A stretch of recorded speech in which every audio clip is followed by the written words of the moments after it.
going on? It's me, it's Reggie with the Basic Black Podcast. We're trying a different format for YouTube along with our podcast.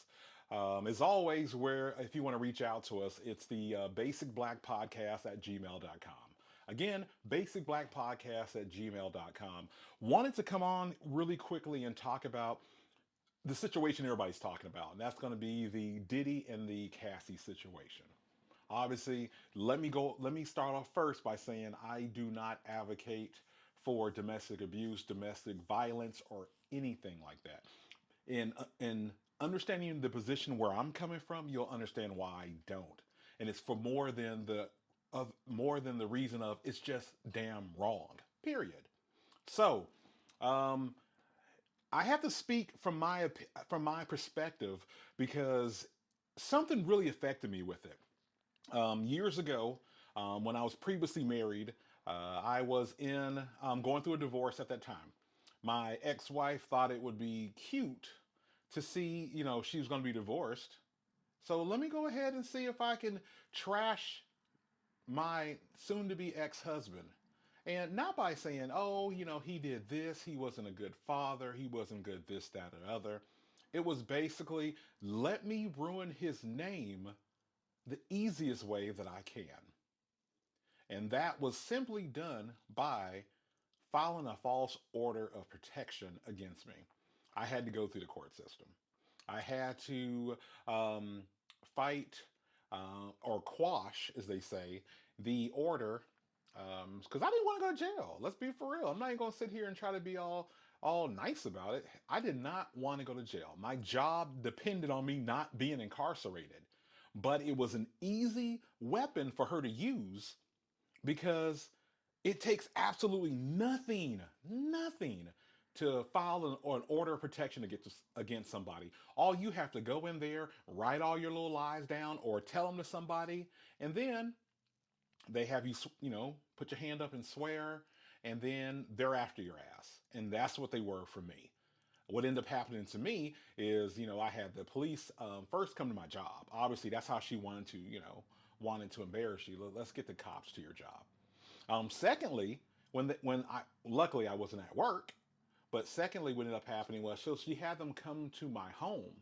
Now, on the order of protection, and I'll be more than happy to go ahead and list it to everybody, and I'll leave a picture of it as well. She decided to lie and say, "Hey, he, i.e., me, that we live together. He has firearms and he's dangerous and he's this, that, and other." And she knew what she was doing because what did I receive? I received 3 police officers from Chandler Police Department, and this is in Chandler, Arizona, outside of Phoenix. And they were coming to do a felony withdrawal, basically to take my behind out of my own place. My ex didn't live there. She never lived there. This is when I had to move out of the residence that we both shared, and I had to get my own place. But it was easy for her to lie and say, yes, I live with him. And oh, he has firearms, which I do.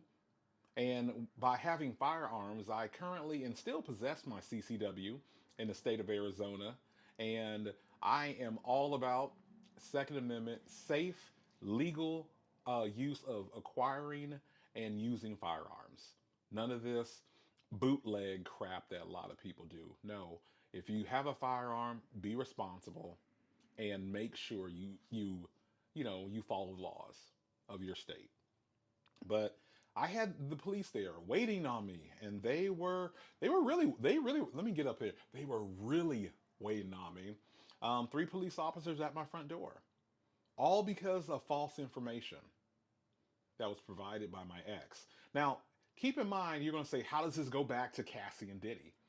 My heart goes out to Cassie because she was someone who was on the right side of things. She spoke the truth, and it was proven to be true. But being a woman, you're still gonna get you're gonna get the benefit of the doubt when it happens. I'm gonna go ahead and say, I do not support Sean Combs. I think he is a horrible piece of crap.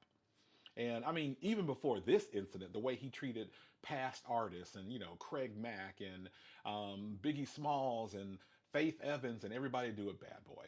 He was already horrible before then. He's just even worse now.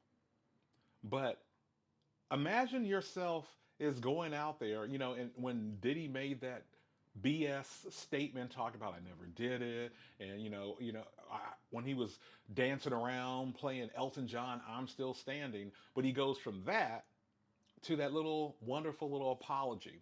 And I want you to keep in mind because that apology should be kind of should remind you of something.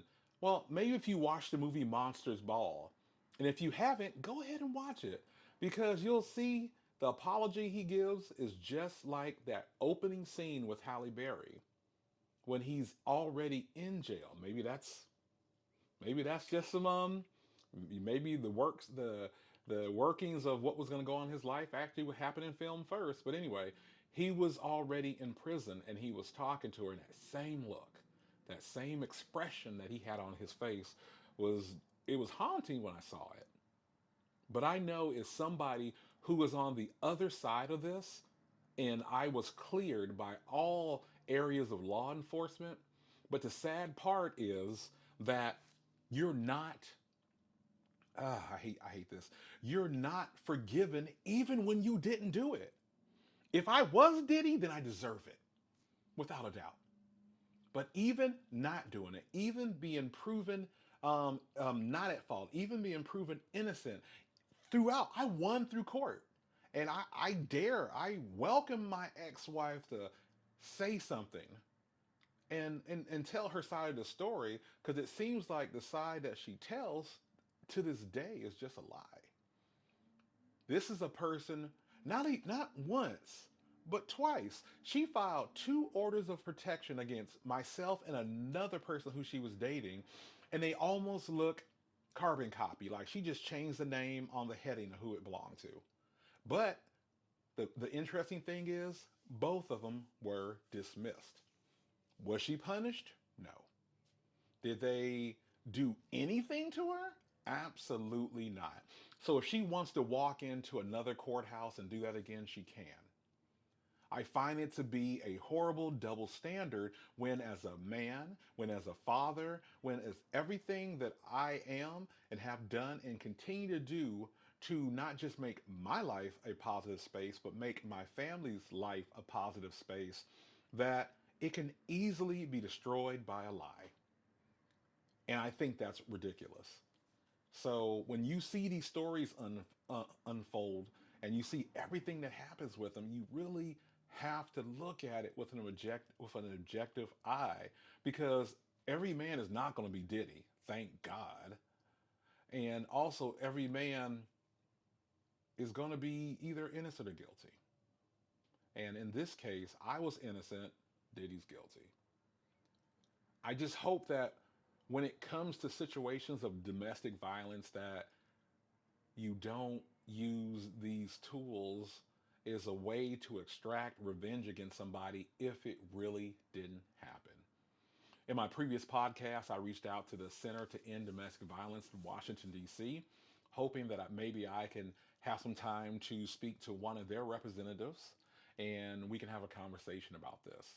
Because even today, 4 years later, I've lost business connections. I've lost friends. I've lost people who were like family to me that are no longer here because they still believe the woman because she is the woman. This isn't a stronger sex, weaker sex type thing. This is a right versus wrong thing. So I just really want people to take the time to know what's happening, be informed, because it can ruin a life. And I'm still trying to rebuild from a lie. If I did it, then fine. But even not doing it, I'm just as guilty, if not more. Anyway, thank you for listening to this first video YouTube presentation. Hopefully I can be able to like, hey, you can like and subscribe here. Basic Black Podcast is over there. And I would love for you to like and subscribe. And please stay tuned for more videos on the Basic Black Podcast. I'm Reggie, ladies and gentlemen, and I'm out. Y'all take it easy now.